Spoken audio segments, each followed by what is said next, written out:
Hey guys, welcome back to the channel. RonMan here as always, and today we're going to be taking a look at Teenage Mutant Ninja Turtles: The Hyperstone Heist for the Genesis. Also, if you're new here, please consider subscribing to my channel because I have a lot more content on the way. Also, don't forget to hit that bell icon so you can get notified when I upload my garbage content.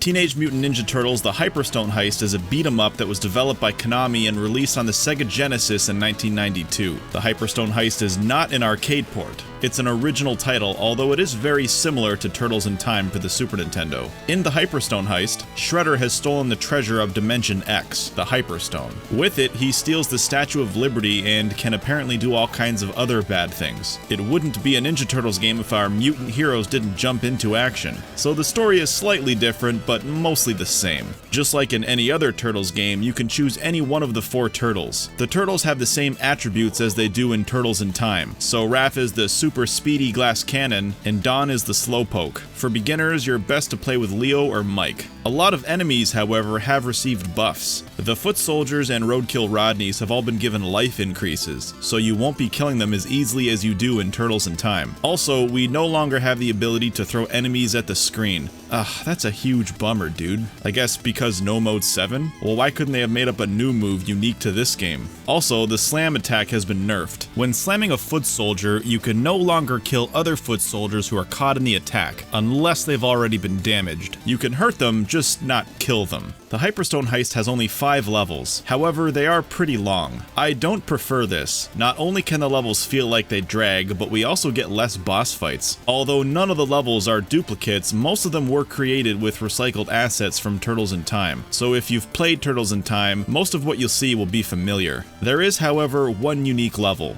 Shredder's Hideout. And this is another thing.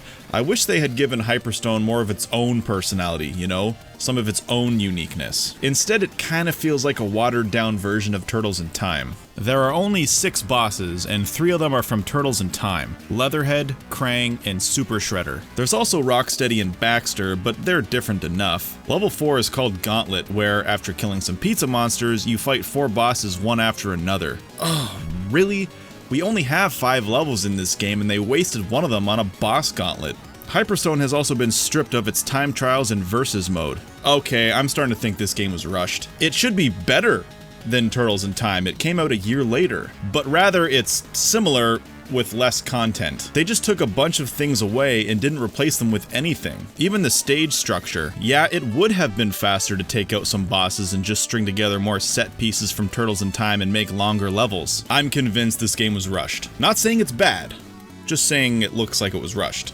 One improvement made to Hyperstone is that now there's a dedicated run button. This makes running much easier on the thumb. The controls are otherwise the same. Even with this improvement, I'm actually worse at Hyperstone. This is because I'm not used to the Genesis controller. I'm much more comfortable with the Super Nintendo controller. On top of that, the enemies do seem to move faster and have more health. With those points considered, yeah, I got my ass kicked a lot during my capture session. When it comes to the graphics, they're pretty darn good. The turtles and the enemies seem to have more sharpness, although Hyperstone doesn't seem as bright and colorful. The music and sound effects are much the same as Turtles in Time, but they, of course, play on the Genesis hardware. If you prefer the Genesis sound chip, then you might like the music and sound effects in Hyperstone more. So that's the Hyperstone Heist. It really is a great game, it just lacks a lot of stuff, like the time trials, a versus mode, the throw attack, multiple bosses, and levels.